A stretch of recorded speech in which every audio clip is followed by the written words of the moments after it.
दर्शक बंधु आज ହେଉଛି पवित्र रथଯାତ୍ରା ଆଉ ଏହି ରଥଯାତ୍ରା ଓଡ଼ିଶାରେ ବା ସାରା ଭାରତ ବର୍ଷରେ ଗୋଟେ ବହୁତ ବଡ଼ ପର୍ବ ଆଉ ଏହି ପର୍ବଟିକୁ ସମସ୍ତେ ଓଡ଼ିଶାବାସୀ ଏବଂ ସାରା ଭାରତ ବର୍ଷରେ ମଧ୍ୟ ଏହି ପର୍ବଟିକୁ ବହୁତ ଧୁମଧାମରେ ପାଳନ କରନ୍ତି। ଏହି ପର୍ବରେ ପ୍ରଭୁ ଜଗନ୍ନାଥ ଓ ତାଙ୍କ ଭାଇ ଭଉଣୀଙ୍କ ସହିତ ମାଉସୀ ମାଙ୍କ ମନ୍ଦିରକୁ ଯାଇଥାନ୍ତି ରଥରେ। ଆଉ ଏହି ରଥରେ ତାଙ୍କ ନନ୍ଦିଘୋଷ ରଥକୁ ସବୁ ଭକ୍ତମାନେ ତାଙ୍କ ରଥକୁ ହାତରେ ଟାଣି ଟାଣି ମାଉସୀ ମା ମନ୍ଦିରକୁ ନିଅନ୍ତି। ଆଉ ଏହି ରଥକୁ ପ୍ରତିବର୍ଷ ଅନୁଭବ ମହାନ୍ତି ଆସି ଏହି ରଥରେ ପୁରୀରେ ଆସି ଏହି ରଥକୁ ନନ୍ଦିଘୋଷ ରଥକୁ ଟାଣି ମାଉସୀ ମା ମନ୍ଦିରକୁ ନିଅନ୍ତି। କିନ୍ତୁ ପ୍ରତିବର୍ଷ ଅନୁଭବ ମହାନ୍ତି ଜଣେ ରାଜନେତା ଭାବରେ ଆସି ସେଠାରେ ରଥ ଟାଣନ୍ତି, କିନ୍ତୁ ଏ ବର୍ଷ ସେ ଜଣେ ସାଧାରଣ ଲୋକ ଭାବରେ ଆସି ସମସ୍ତଙ୍କ ସାମ୍ନାରେ ସମସ୍ତଙ୍କ ଗହଳିରେ ଅନୁଭବ ମହାନ୍ତି प्रभु जगन्नाथଙ୍କ रथକୁ हातरे टाणी टाणी माउसी माँ मंदिर पर्यंत नहीं।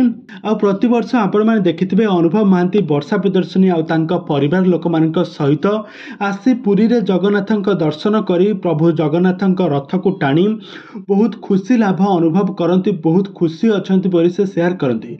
किंतु ए वर्ष आ सेमिति सबु दुख तांकर माटी रे मिसी जाइछि, सबु खुशी एथर सबु तांकर माटी रे मिसी जाइछि। एबे अनुभव महांती पूरा एकुटिया होई जाइछंती, एपटे तांका बापा को हराइछंती दीर्घ किछि मास हेबो, आ एपटे स्त्रीଙ୍କ ठारू संपूर्ण भाव में डिवोर्स हो जिबा परे एकाठी अलगा रहुछंती। अलगा रहिबा परे अनुभव महांती एथर मध्य प्रभु जगन्नाथଙ୍କ रथକୁ टाणीबारे केबे भी हेळा करि नाहंती, सब बेले आसी प्रभुଙ୍କ सेवारे लागि पडिछंती। प्रभुଙ୍କ रथକୁ निज हातरे टाणी टाणी सबु सारा ओडिसार दर्शक मानक सहित सारा ओडिसार भक्त मानक सहित तांका गहणरे रही प्रभु जगन्नाथଙ୍କର सेवा करुथबार नजरे आसिछंती अनुभव महांती।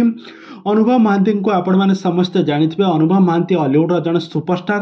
अनुभव महांती एक्टिंग को दर्शक माने बहुत पसंद करती। तो वर्तमान समय अनुभव महांती एमिति एक वीडियो वर्तमान समय सोशल मीडिया बेस भाइराल होउची।